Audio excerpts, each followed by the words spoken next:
What is up, boys? It is YaraWins and I'm back with another custom tactics and formation guide video. So in today's video we're going to be looking at the 3-5-2 formation. You may have seen my previous video on this formation earlier on in the FIFA 21 cycle. It was a very effective and fun system in sort of the first few weeks, and I've tried to go back to using it because I've basically wanted to fit certain players into my team. So as you can see, my starting lineup is a bit of a mess with the positions, but you will see how this works and why it is an effective system. So we go straight into it and we go to the 3-5-2 formation. So as you can see, I play João Felix and Erling Haaland as my two strikers, the Freeze Gnabry as the cam, and the rule breakers Williams as the left midfielder, and Thorgan Hazard Freeze as the right midfielder, and the very overpowered Freeze objective card Kappa as a CDM, Torreira Freeze CDM, and then two very fast sort of wing back type centre backs in Lima and Mendy, and then Delaney, who's kind of a CDM card playing as a centre back, so he has sort of good passing stats, and yeah, that is very important in this formation, and I will explain and show why that is. So going into the actual tactics, I think that balanced is the best defensive style for all formations at the moment. I mean, there are sort of pros to the press on heavy touch that does help, and it makes it a lot easier to sort of get opportunities and really just pressure your opponent, get chances. But I think that it kind of gets cancelled out by the fact that it is very easy to break away and obviously counter-attack against that. You just leave too many holes in your defense when you play that system, and in the long run it probably isn't worth it, because against the better players you're going to be conceding too many chances. So I think balanced is the way to go, and especially with obviously three defenders, if you don't have very sort of defensive minded wing players, then you really do need your team shape to be quite neutral. So with the width and the depth, again with what I said in mind, because you only have the three centre backs and obviously the wing players, you do want width slightly above balanced, because you don't want to be sort of leaving too many spaces down the wings, and yeah, just it also spreads out your attacking players as well, because it's quite sort of central based with obviously the cam and the two strikers. So having it slightly wider than normal, than the default, I think that is the best option to go with. Again, with the team depth, because I've got very fast defenders and a lot of pace throughout the team, I can get away with playing quite sort of a high line. Again, this will depend on what players you have, but yeah, I would suggest, if you can get away with it, playing quite a high line, and especially that will kind of counteract the fact that you're not playing like a pressure and heavy touch type defensive style. You'll be able to basically do that manually with obviously having your players quite high up. And yeah, we move on to the offensive style. Now, again, this will be sort of an optional choice for you and how you want to attack. But I found that possession and having these sort of support runs and the short passing game, it does take longer to build up, that is true.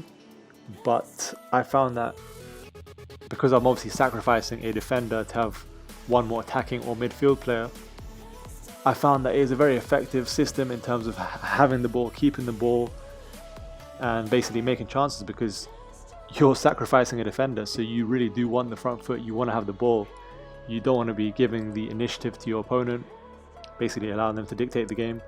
So yeah, although it is quite slow, again, you can obviously trigger runs manually, and yeah, having possession, I found that with the stats I'm having more possession in most of these games. So yeah, I think that is the preferable system when you have three at the back, playing that possession style, sort of that Italian style. And yeah, we go on to the width. Again, the offensive width, you can keep that basically at default, maybe slightly above, for the same reasons I mentioned in the defensive style. It's up to you. Players in box, again, have that slightly above default, or even further if you do want more attacking support. Corners and free kicks, as always, doesn't really matter, that is completely up to you and your preferences. So finally, we go into the instructions.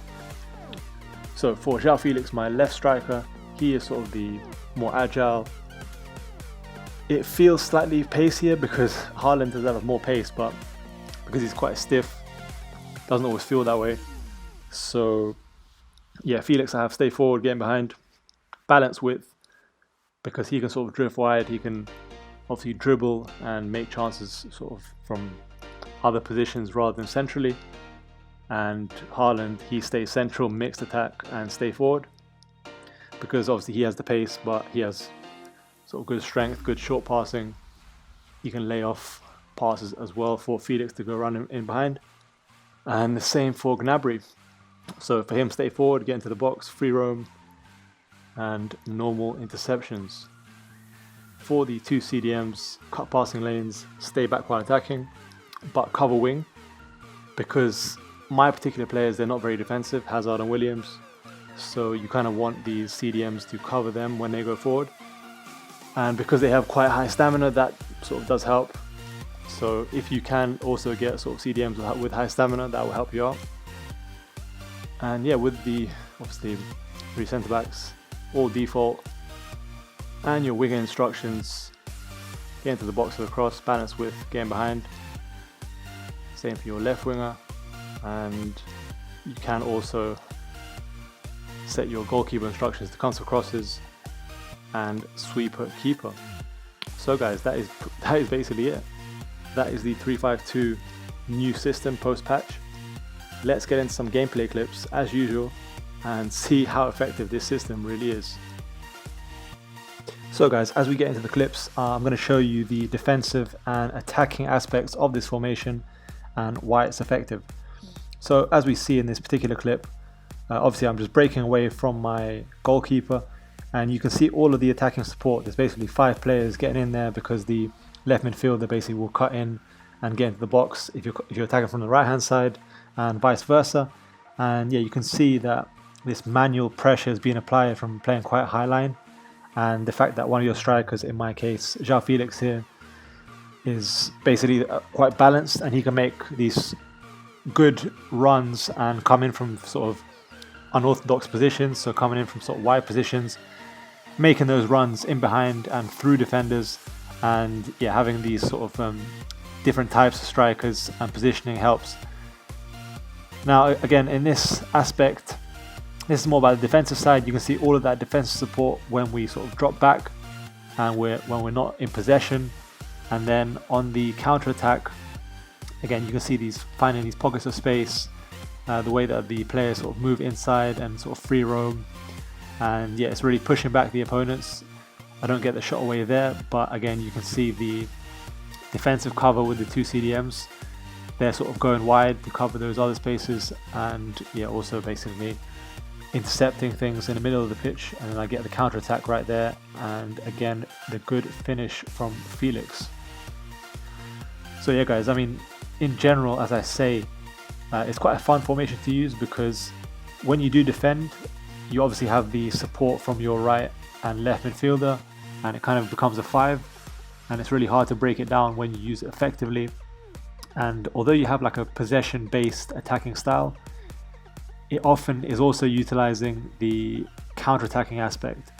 So as we see again, I win the ball, not too much support at that point, and then slowly but surely the players move forward. You can see that run on the right hand side from Hazard and Williams obviously on the left, but I managed to get through the middle again with Felix, and again a clinical finish.